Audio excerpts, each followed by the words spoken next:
Hey guys, today we're going to replace the fuel line on this older MTD brand snowblower that has a Tecumseh engine. We're going to do it the hard way, which means we're going to take the engine cover off and take the flywheel off. I call it the hard way, but it's actually surprisingly easy. The normal easy way to do it is to tape the new fuel line to the old one, and then when you pull the old one out, it pulls the new one in.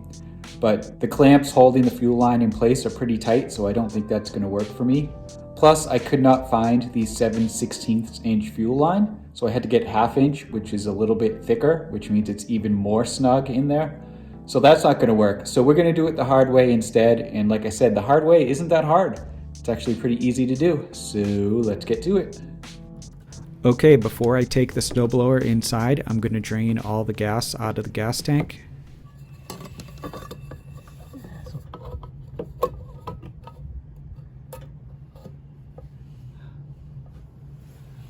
I don't know if you can see it, but it is draining into the can.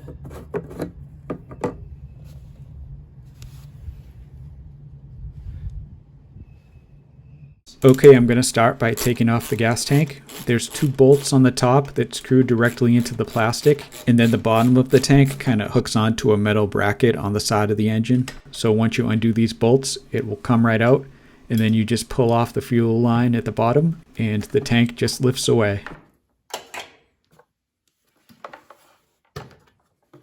This is the fuel line sticking out of this side of the engine. It runs pretty deep through the engine to get to the carburetor on the other side. So the next thing to do is take off the metal cover that's covering up the carburetor.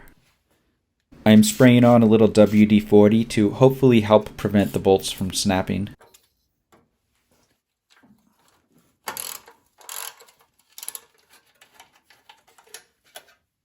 These 2 screws on the side are actually small Phillips head screws, and they get pretty mangled while I'm doing this, so I end up replacing them instead of trying to reuse them. I do have to use a pair of vice grips to get one of them out because it's stripped so bad.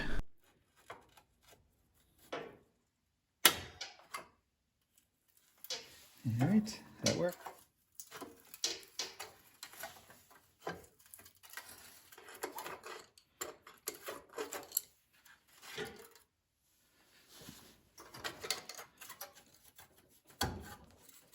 This is the last bolt holding on the cover, and it's also holding on the oil dipstick tube, and unfortunately the WD-40 isn't enough to save it. And that one snapped. That's a bummer. It doesn't feel like it, but the choke knob just pulls straight off. There we go. So you just have to wiggle the cover around a lot to get it loose enough to get it out of the way. Now there's a little ground wire that's connected to the bottom of the throttle lever, and you need to disconnect that so you can move the cover completely out of the way.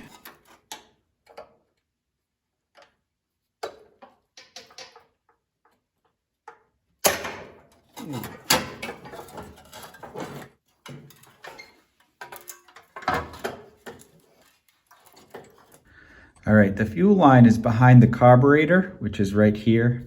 I don't really need to clean it off, but it's so dirty. I really want to take this thing outside and just hit it with some carb cleaner to get it nice and clean. So I think I'm going to do that right now.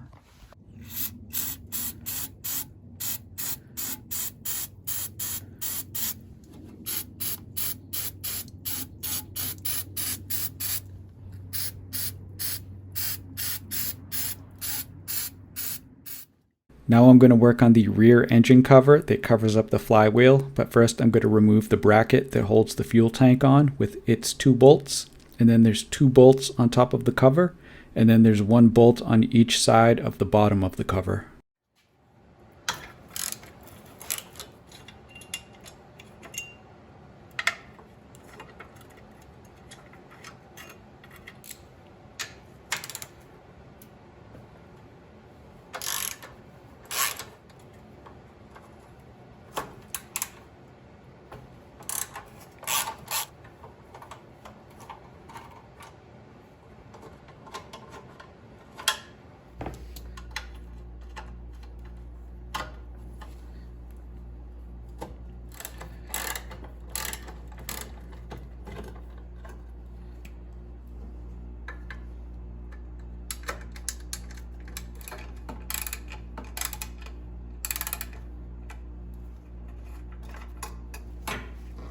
Here's a still image of the throttle linkage you have to disconnect. I suggest you also take a photo like this so you can see how to put it back together later on. Then you also have to disconnect the thin fuel line that's connecting the primer bulb to the carburetor. Mine was broken, so I did not have to disconnect it. Then the cover will lift right off and you can just set it aside. You do not have to disconnect the wire that goes to the starter. Alright, this is the main fuel line you can see going behind the flywheel and the plate that's behind the flywheel. So I'm going to remove the clips and just pull it right out.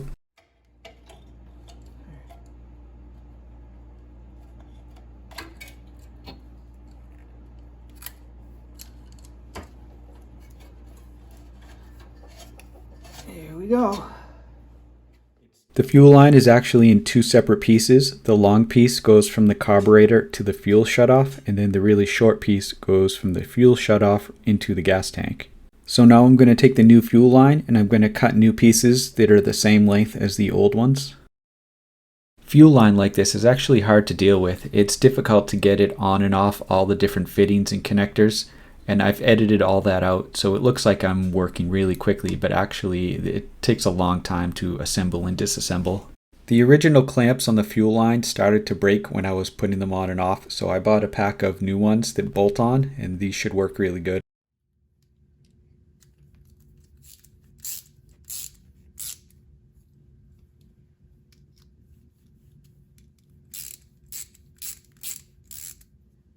Alright, that looks pretty good. There's a large nut inside this cup that you have to unscrew first, then the cup will come right off. You have to prevent the flywheel from spinning as you try to unscrew the nut. I use a large pair of pliers to grab onto one of the fins. This might not be the best idea because those fins can break, but I'm pretty careful here and luckily it did not break.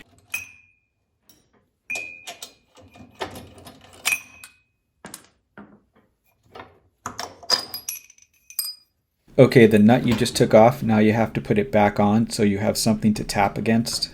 Alright, at this point I messed up. I didn't realize that the handle of the snowblower was blocking the screwdriver. So I'm just going to Photoshop one in there where it's supposed to be. So basically you jam the screwdriver behind the flywheel and you tap it very gently just so it's wedged in there. That puts a little bit of pressure on the back of the flywheel. Then you're going to tap the nut that we just put on with a heavy hammer or mallet. Give it a few quick taps and it should pop the flywheel loose. Don't hit it too hard because this is the crankshaft of the motor. There's a small little key in this shaft that keeps the flywheel positioned correctly on the shaft, so make sure you don't lose that. So this plate is the last thing holding the fuel line in place. You can see on top it has little flaps that actually hold the fuel line, and then near the bottom it has two little bolts. So I'm just going to loosen up those bolts, not even remove them, and the plate will have enough play that I can tip it forward and easily get the fuel line in behind it.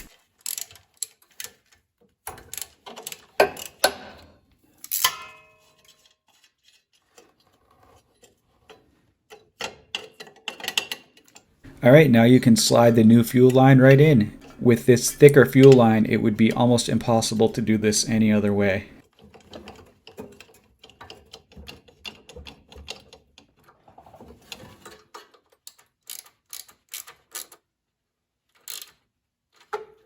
Alright, now it's time to start reassembling. So first I'm going to retighten those two bolts that hold the plate back on, and this will sandwich the new fuel line in nice and tight. Now I'm going to put the flywheel back on. Remember, the flywheel is keyed, so you have to line up the keyway on the flywheel with the actual key that is on the shaft. Then put the cup back on and put the nut back on and tighten it down.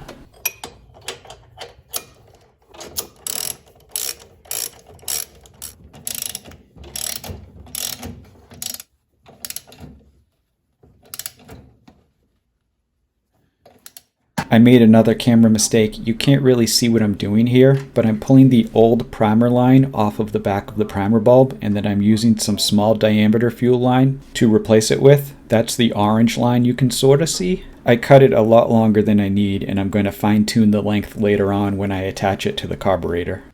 Now that the new primer line is installed, I'm going to put the engine cover back on, and it's important to route the primer line the same way it was before when you took it apart. For me, in this case, it takes kind of an awkward routing around and underneath the carburetor and then back into it from the other side.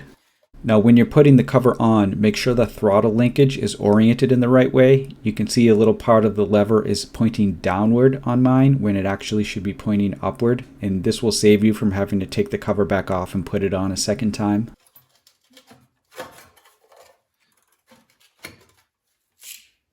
Now I'm going to bolt the engine cover back on. There's 2 bolts on the top and then 1 on each side down towards the bottom.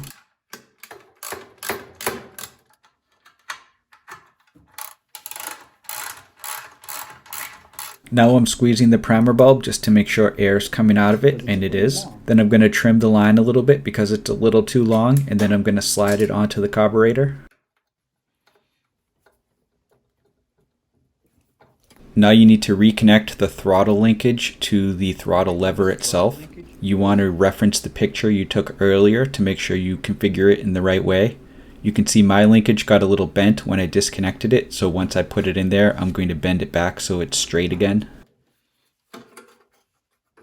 After you get the linkage reconnected, but before you put the cover back on, it's probably a good time to spray this whole area with WD-40 so all the linkages and levers can move freely. Now I'm going to put the engine cover back on that goes over the carburetor. First you have to put this little bracket back on. Now when you put the cover on, it has this green wire hanging off of it, and that plugs into the bracket that the throttle lever goes into when you turn the machine off. So when you put the throttle all the way down, you're essentially shorting out the spark so the machine can't run anymore. So you have to jam the connector on this wire back up into that connector on the throttle.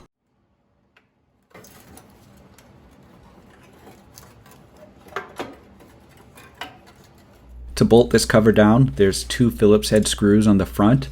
There's 1 bolt that goes next to the muffler, and then there's 1 more bolt around the left side by the oil filler tube, but that one snapped for me, so I'm going to skip that one. I replaced the 2 Phillips head screws with some new shiny stainless steel ones. The originals were very rusty and hard to get off.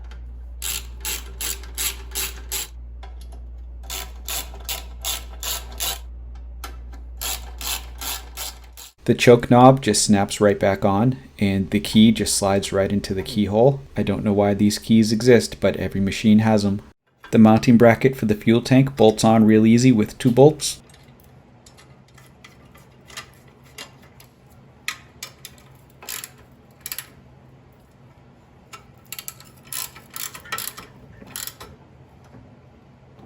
So you hook the bottom of the fuel tank on the little bracket that sticks out, and then you rotate it in so that the screw holes in the tank line up with the 2 screw holes on the bracket.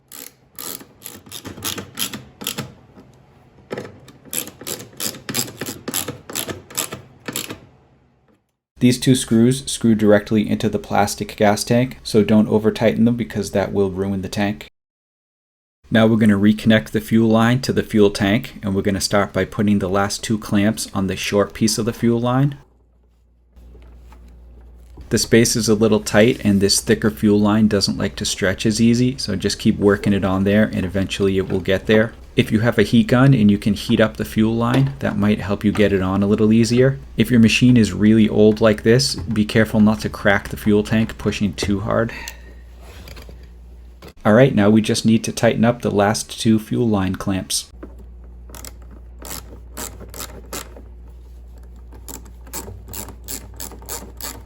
Okay, now let's take this thing outside and test it out.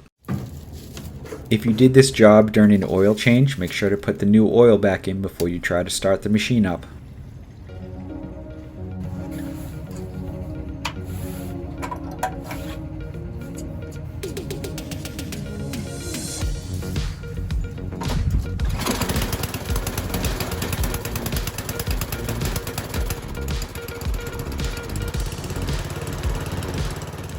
Alright, all fixed. Like I said, it wasn't really that hard.